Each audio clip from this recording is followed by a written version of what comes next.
हमारी 5 बातें याद कर लो, आप सदैव सुखी रहोगे। पहला, रोज ठाकुर जी का चरणामृत पियो, अकाल मृत्यु आपकी नहीं होगी। समस्त रोगों का नाश करने की सामर्थ्य चरणामृत में। दूसरा नियम, घर से जब निकलो कम से कम 11 बार इस मंत्र का स्मरण करो। अंगुली से गिनना 11 और कृष्णाय वासुदेवाय हरे परमात्मने प्रणत क्लेश नाशाय गोविंदाय नमो नमः। कभी आपका एक्सीडेंट नहीं हो सकता, कभी आप दुर्घटना में कभी नहीं फंसेंगे, और फंसेंगे भी तो आप सेफ निकल आएंगे। कभी भी 24 घंटे में 20-30 मिनट ऐसे निकालो जो घर में अपने ठाकुर के सामने बैठकर नाम संकीर्तन कर सको। ऐसे दुखों में फंस जाओगे जहाँ से तुम्हें कोई निकालने वाला नहीं होगा। एक पिता बड़ी मेहनत करता है, करोड़ों रुपया कमाता है, अपनी बेटी के लिए सुंदर दूल्हा ढूंढता है, ब्याह होता है, खूब आनंद पूर्वक सब होगा।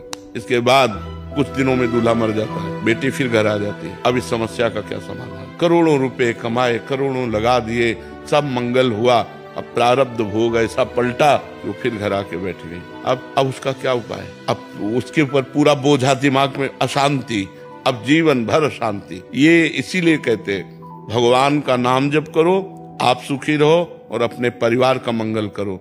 यदि भगवान की आराधना नहीं करोगे तो सबसे पाप बन जाते हैं और वो पाप परिणाम में दुख देते हैं। हम अपनी जानकारी का सदुपयोग कर सकें, इसके लिए हमारे अंदर नाम बल चाहिए।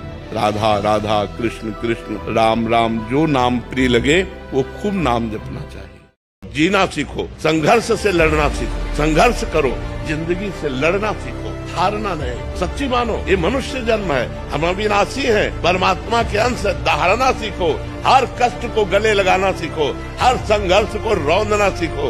अरे बिल्ली कुत्ते की तरह रो करके मर जाना ये मनुष्य जन्म नहीं। हम ये तुम्हें सिखा रहे कि अगर भगवान से जुड़ोगे तो तुम जीत जाओगे, और भगवान से नहीं जुड़ोगे तो मृत्यु लोक है, कोई सहारा देने वाला नहीं। इसलिए उठो, जागो, तुम सच्चिदानंद स्वरूप हो, तुम भगवान के अंश हो, तुम भगवत भक्ति के द्वारा इस माया पर विजय प्राप्त करो, ना कि माया के द्वारा रौंद दिए जाओ।